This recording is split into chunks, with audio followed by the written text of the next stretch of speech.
Hi all, welcome to the very last segment in this week's series of lectures about LGBT issues. In this segment I will finally get to the T in LGBT, which stands for transgender, transsexual, or sometimes just trans for short. Lately people have started writing it with the trans with an asterisk after it, sort of to be inclusive. I don't know that you need to worry about that so much, but basically I want to point out the distinctions between these different terms. Transgender refers to anybody whose gender expression falls outside of the norm according to what sex they were assigned at birth. So for instance, someone who's born a man, who presents as a woman, who identifies as a woman, perhaps dresses as a woman. There's a very broad spectrum between, on the one hand, transitioning completely to the other gender, and on the other hand, occupying some place in that fairly broad space in between the two binary genders at either end of the spectrum. Some folks reject the gender binary altogether, and those folks are sometimes referred to as genderqueer. I talked about that just briefly on the first day of class. Other folks consider themselves to be transsexuals, and in those cases there is usually some kind of medical, surgical, hormonal intervention at work.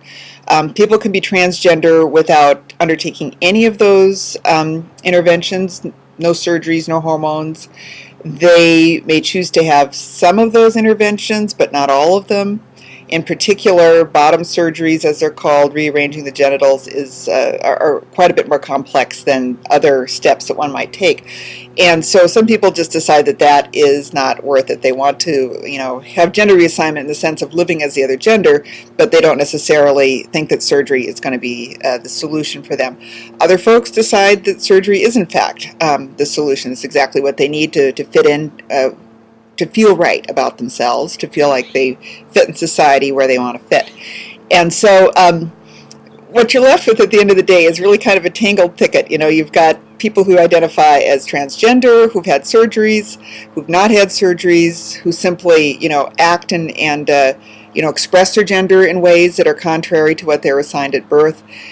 Really, in the end, what matters is how people identify themselves. So if somebody says, I'm transgender, I'm genderqueer, I'm transsexual, usually people in that last category want to fit in clearly to some part of the binary. They don't want to be living in between the two categories.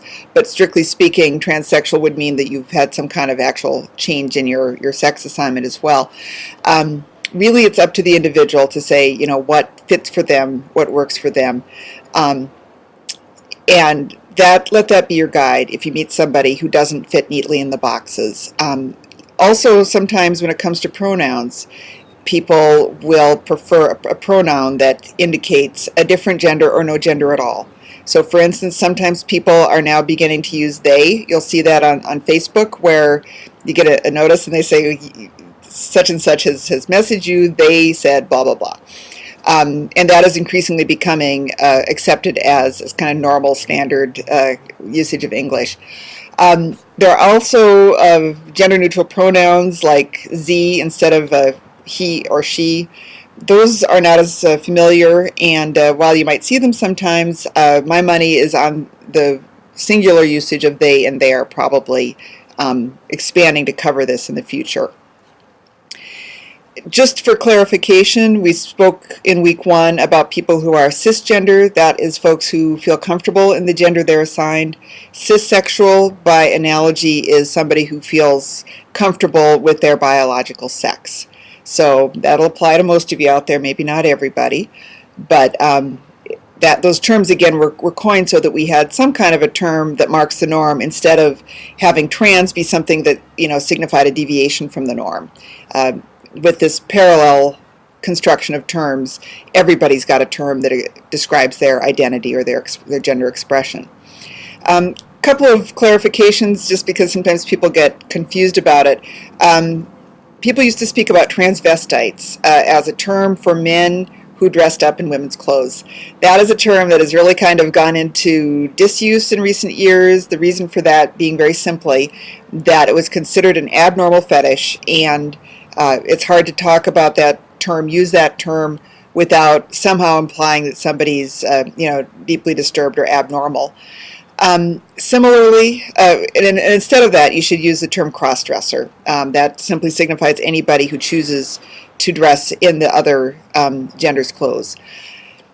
And of course, again, that really only applies to men, because if you look at how women dress, we wear jeans all the time. Men don't wear skirts, men don't wear lingerie. A term that is probably more problematic yet is the term tranny as a short term for a trans person. And sometimes you'll hear people within the community calling each other a tranny. That is similar to people in the African American community using the N-word in an affectionate way, or trying to reclaim it. If you're not trans yourself, avoid that word tranny. It can be fighting words, frankly. It's an insult for many people. Okay, we spoke earlier in the week about how gays, lesbians, and bisexuals still face various kinds of phobias. The same goes for trans people, as you might not be surprised. So transphobia is similar to homophobia. It's contempt, hate, or fear for people who are transsexual. And this comes to light sometimes, very unfortunately, very horribly, in situations where trans people are attacked simply because they're trans. The most common scenario being one where a heterosexual male feels deceived, quote unquote deceived, and many times men have used this as a defense, and then kills that trans person because they feel like somehow their manhood has been compromised, or what have you, because they felt attracted to that person.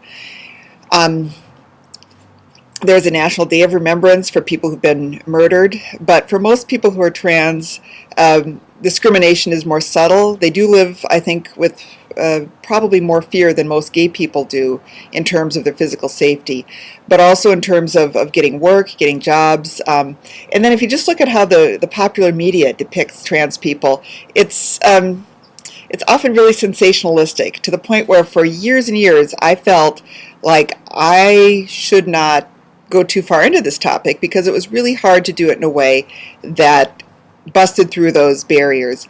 I think now that we're beginning to see a growing acceptance of trans people, you see a few celebrities starting to come out. A Hollywood director has come out saying that she's a woman. And I think that, this is sort of going to be the next civil rights movement in terms of people's identities who've been marginalized and stigmatized up till now. There's one variant of transphobia which deserves special mention, I think, and that is transmisogyny. That's a term coined by Julia Serrano, who we'll be reading for next week. And Serrano says that transmisogyny is something very specific. It is a particular contempt reserved for men who are trans women. That is to say, men who are transitioning to be a woman, or who are expressing their gender in feminine ways. And she makes the argument that the reason that special contempt is reserved for male to female trans folks is that they are giving up male privilege, and they are renouncing their maleness, and why on earth would anybody want to do that?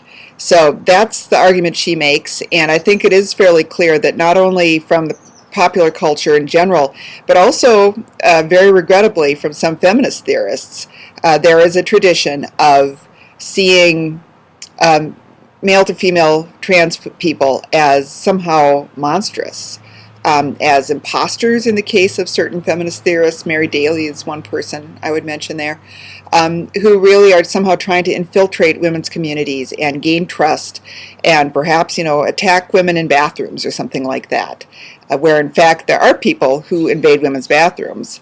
But in the statistics, and also in my own personal experience from a very seedy encounter in a Carl's Jr. bathroom, it was a guy who was the peeping Tom. It was not a woman. It was not a guy pretending to be a woman. It was just plain a guy. And so, men who want to attack women in restrooms are going to do that if they want to do that. And the idea that somehow trans women pose a specific danger is just getting the facts entirely backward. If anything, trans people have to worry when they use the bathroom that someone's going to police them, shame them, call security, worst case, get physical with them. So that would be, a specific example of transphobia in action. In closing, I want to say that I think, there are reasons why trans people and why gay marriage have continued to provoke opposition. And of course, some of this is religious, but some of it's also secular. And at bottom, I think they have an overlap in the fear of blurring gender boundaries. You can see this really clearly in interviews with Maggie Gallagher, who's the founder of the National Organization for Marriage, which was the major group that bankrolled the campaign to roll back marriage equality in California. She has entirely secular grounds for opposing gay marriage. People who know her say she is not personally homophobic. Maybe she is, maybe she's not. I'm going to just set that aside. But her stated public reasons are that families consist of a man and a woman, and kids need clear-cut roles. They need a father who's present. She herself was abandoned by her husband long ago, and or by the father of her child, rather. And so there's a sort of fear of uncertainty, a fear that if you somehow loosen up gender roles, that you're going to be opening up some kind of floodgates, and all of our certainties are going to come unmoored, our families will crumble, and our children will suffer.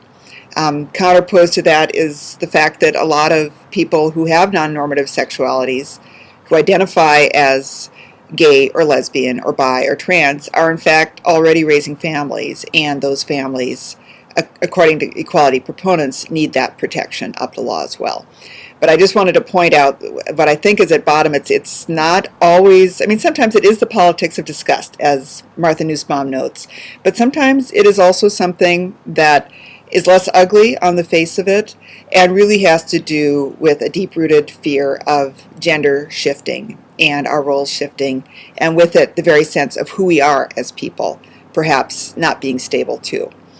So when you hear people talking about, opposition to gay marriage, discomfort with trans people, it's worth asking, is that what's going on there? Is it, disgust? Is it sort of ignorance, hatred, a reading of the Bible that says this is the natural way, the only way to be?